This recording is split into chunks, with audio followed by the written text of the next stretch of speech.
ఆత్మహత్య చేసుకుని చనిపోవాలి అనుకునేవాడి గుండెల్లో తుపాకీ గుండు ఎందుకుంటుంది ఎస్పీ గారు? ఏం మాట్లాడుతున్నారు ఎస్పీ గారు? బుల్లెట్ తగిలే కేపీ చనిపోయాడని ఆ భూమికి ఎలా తెలిసింది? అదే నాకు అర్థం కావట్లేదు మేడం. ఆ స్పాట్ లో ఉన్నది కేవలం మీ ఇద్దరే.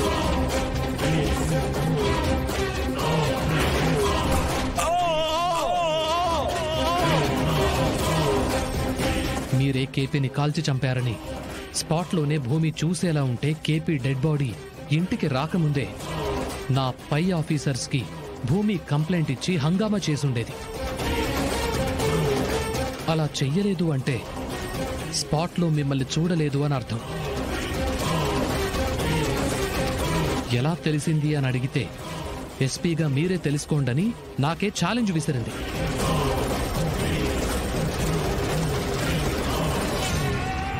తను మాట్లాడే కాన్ఫిడెన్స్ చూస్తుంటే బుల్లెట్ తగిలే కేపీ చనిపోయాడన్న పక్కా ఇన్ఫర్మేషన్ తన దగ్గరుంది. కేపీ బుల్లెట్ తగిలి చనిపోయాడని అనుమానంగా ఉందని తను నాకే కంప్లైంట్ ఇచ్చుంటే నేను ఈ కేసు తొక్కేసేవాణ్ణి. నేనే తేల్చుకుంటానంటోంది.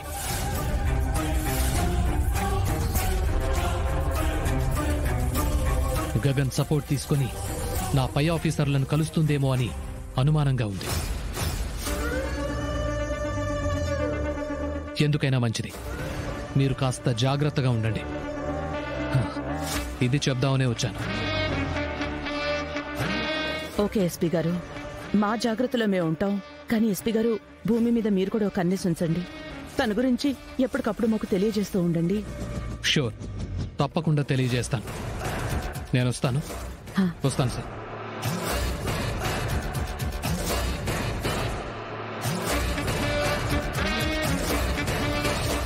లేదు, మీ దాకా రానివ్వను.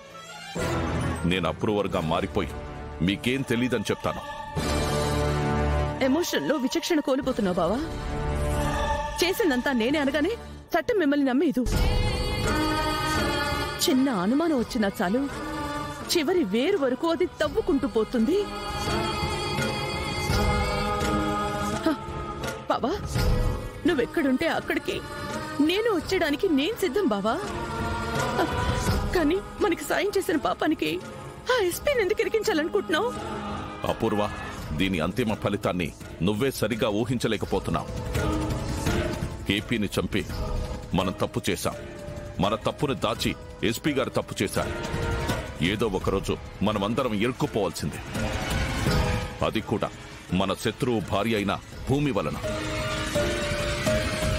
అంతకంటే ముందు నేను లొంగిపోవడమే మంచిది కదా అంటున్నాను. బావా బావా, నువ్వు నేను చెప్పేది విను.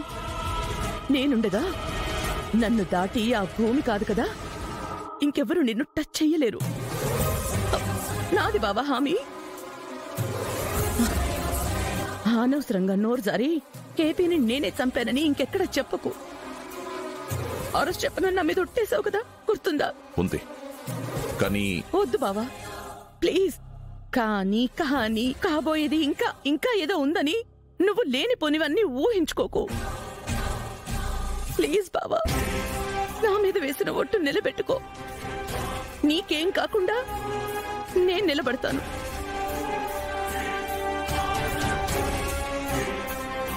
సరే అపూర్వ, నీ మీద నమ్మకంతో ఎక్కడా నోరు జారను.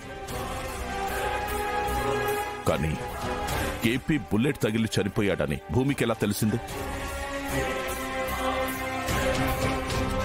ఈ ప్రశ్న ఇప్పుడే కదా మనకు ఎదురైంది. జవాబు నేను కనుక్కుంటాను బావా. అప్పటి వరకు నువ్వు రిలాక్స్ అవ్వు.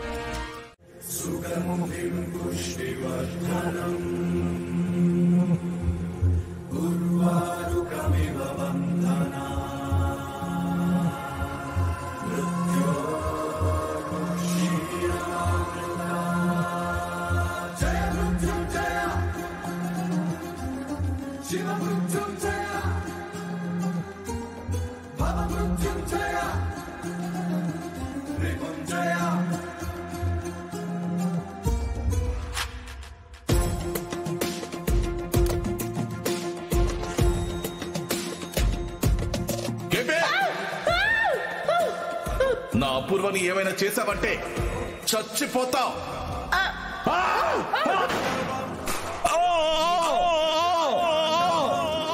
అయం భయంకర సంకుల విధ్వంసంకర సంకట సమయం.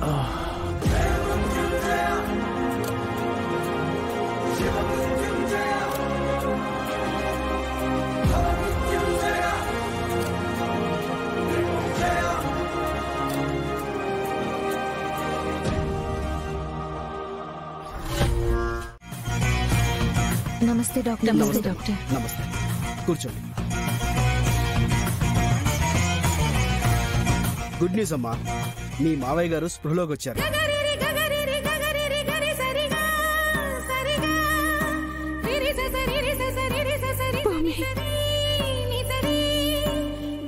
అందుకే మీకు ఫోన్ చేశాను. మీరు చెప్పినట్టే చాలా కేర్ తీసుకుని ఎవ్వరికీ తెలియకుండా ట్రీట్మెంట్ చేశాను.